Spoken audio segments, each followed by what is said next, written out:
Today on Sugar Spun Run, I'll be showing you how to make Crockpot candy.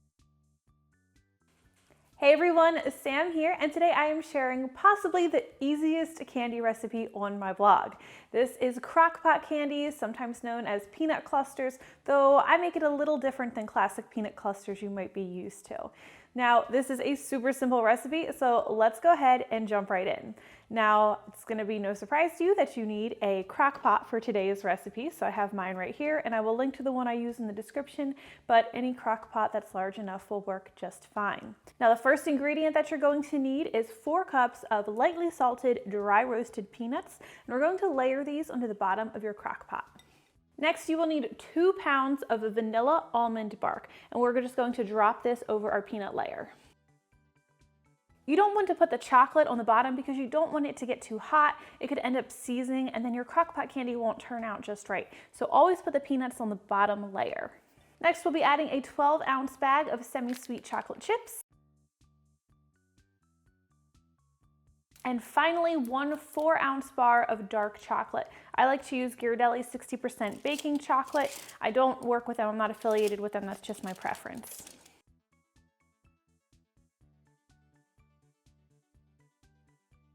At this point, most of the hard work is done. All you have to do now is cover your crock pot with a lid.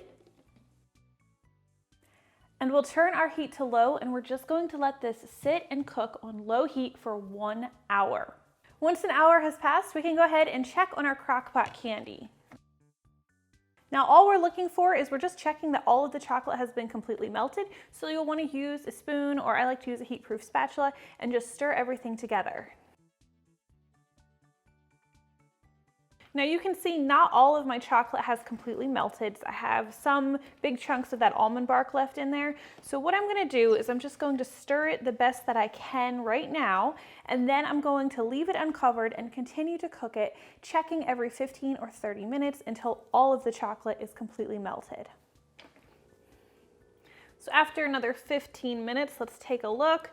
It looks like all of our chocolate is nicely melted at this point. So we'll just make sure to stir everything together until it's all very well combined.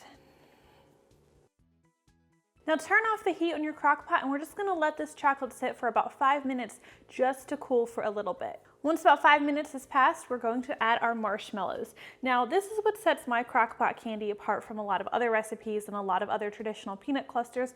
I love the addition of mini marshmallows. It kind of makes them like Rocky Road bites. It's so good. You're going to need a 10-ounce bag of mini marshmallows, and we're going to stir these into the chocolate. Once you've added your marshmallows, we're just going to stir those in briefly. You just want to get them completely coated with the chocolate. You don't want to keep stirring them because we're not trying to melt the marshmallows. You want to have nice, distinct mini marshmallows in every bite. At least that's how I like it. Now, as soon as you have those marshmallows mixed in, you're going to want to grab a cookie scoop. I like to use a 1½ tablespoon size scoop and just portion this out by heaping 1½ tablespoon size portions onto a wax paper or parchment paper lined baking sheet. Now you're going to need quite a few baking sheets or cookie sheets because this recipe makes a lot of candy.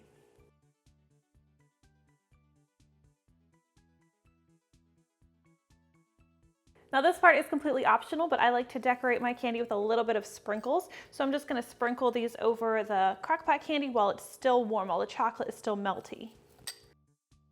Once you've scooped all of your candy, all that's left to do is wait for the chocolate to harden. This should take under an hour. It actually hardens pretty quickly. Once the chocolate is hardened, we can go ahead and dig in. I'm just going to cut one of these in half so you can see how they look inside. And look at that, all those peanut pieces, the soft, chewy marshmallow. I absolutely love these. Like I said, they remind me of Rocky Road candy.